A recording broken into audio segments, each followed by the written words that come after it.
کہتے یا رسول اللہ صلی اللہ علیہ وسلم اپنے رب کی طرف سے اور میری طرف سے ختیجہ کو سلام پہنچائیے اور انہیں بتائیے کہ اللہ تعالیٰ نے جنت میں ایک موتیوں کا محل آپ کے لیے تیار کیا ہے. یا ایھا الذین آمنوا، اے ایمان والو، اللہ کا پیغام مومنوں کے نام. تو ایک بیوی کو اپنے شوہر کے ساتھ کیسا رویہ رکھنا چاہیے. I was amazed and astonished to learn. آپ نے حضور کی تصدیق کی اور نبوت اور رسالت کی جو ذمہ داریاں تھیں اس کی بجاوری میں آپ نے سرکار دو عالم صلی اللہ علیہ وسلم کا سب سے بڑھ کر ساتھ دیا. آپ نے حضور کی ڈھارس بندائی. جب حضور باہر جاتے اور کفار کو نیکی کی دعوت دیتے وہ آگے سے گالیاں نکالتے، افترا بازی کرتے، مذاق اڑاتے، دل آزاری کرتے. اور جب حضور گھر آتے یہ زوجہ بی بی خدیجہ الکبریٰ رضی اللہ تعالیٰ عنہ اس انداز سے گفتگو کرتی کہ غم کے بادل چھٹ جاتے، غم ہلکا ہو جاتا.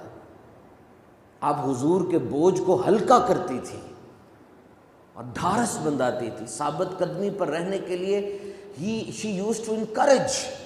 کتنی بڑی بات ہے دیکھیں. اور انعام اور تحفہ کیسا ملا.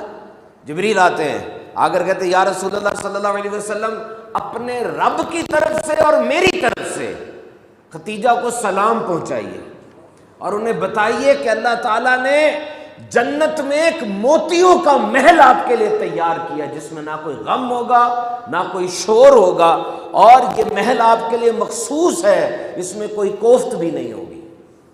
جب بی بی خدیجہ الکبریٰ رضی اللہ عنہ کو یہ پتہ چلتا ہے آپ عرض کرتی ہیں بے شک اللہ ہی سلام ہے اور ساری سلامتیاں اسی سے ہیں، اور یا رسول اللہ آپ پر بھی سلام ہے اور جبریل پر بھی سلام ہے، اللہ تعالیٰ کی رحمتیں اور برکتیں ہیں.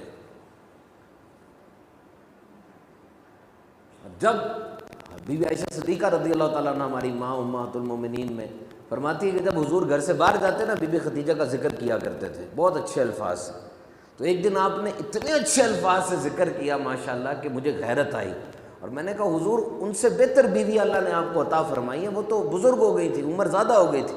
میرے آقا جلال میں آ گئے اور فرمایا عائشہ جب سب نے مجھے ٹھکرایا ختیجہ نے مجھے اپنایا، جب سب نے مجھے رد کر دیا ختیجہ نے میری تصدیق کی، مجھے آرام پہنچایا، اپنے مال کے ذریعے مجھے فائدہ دیا.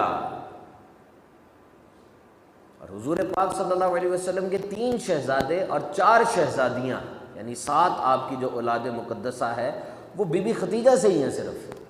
صرف حضرت ابراہیم جو ہیں وہ کسی اور زوجہ سے ہیں.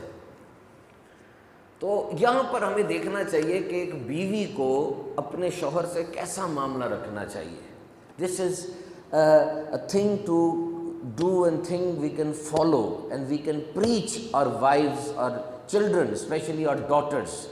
امہات المومنین کا کردار یہ ہماری اولاد کے لیے اسوہ کامل ہے کہ اپنے مرد کی ویکنیسز کو اور اس کی جو باتیں ہیں اس کو شیئر کریں، اس کا حوصلہ بڑھائیں. فرمایا اگر میں کسی کے سجدے کا حکم دیتا تو عورت کو حکم دیتا کہ وہ اپنے مرد کو سجدہ کرے، کیونکہ مرد کے عورت کے جو شوہر کے حقوق ہیں وہ بہت زیادہ ہیں. یہ پوری حدیث کچھ اس طرح سے ہے کہ میرے آقا علیہ الصلوۃ والسلام کے دور میں ایک انصار کا اونٹ بگڑ گیا اور وہ بالکل پاگل ہو گیا.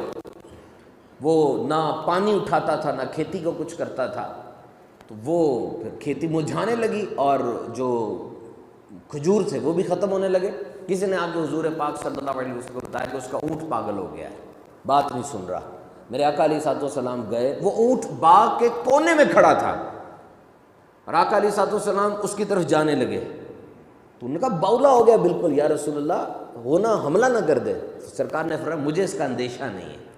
حضور گئے، اس اونٹ نے جب زیارت کی آ کر سجدے میں گر گیا، سجدے میں گر گیا. میرے آقا نے اس کی پیشانی کے بالوں سے اٹھایا اور اس کو ادھر کر دیا. تو صحابہ نے کہا یا رسول اللہ یہ اونٹ ہے، اس کو پتہ ہے اور یہ سجدہ کر رہا ہے تو ہمارے میں تو عقل ہے، ہم کیوں نہ سجدہ کریں.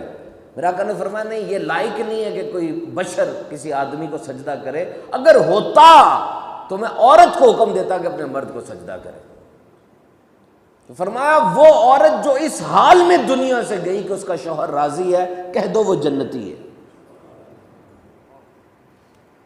یہ ہمارے لیے اسوہ ہے بی بی خدیجہ الکبریٰ رضی اللہ تعالی عنہا کی ذات مقدسہ میں۔ لیکن یہ بھی یاد رکھیے گا میرے محترم سامعین کرام کہ میرے آقا صلی اللہ تعالیٰ علیہ وسلم کا اخلاق حسنہ اور آپ کا حلم، آپ کا درگزر، جو قرآن کہتا ہے کہ آپ پر یہ بڑا کرم ہوا کہ آپ ان کے لیے بڑے نرم خو ہیں، ترش نہیں ہیں، ورنہ یہ آپ کے پاس سے بھاگ جاتے۔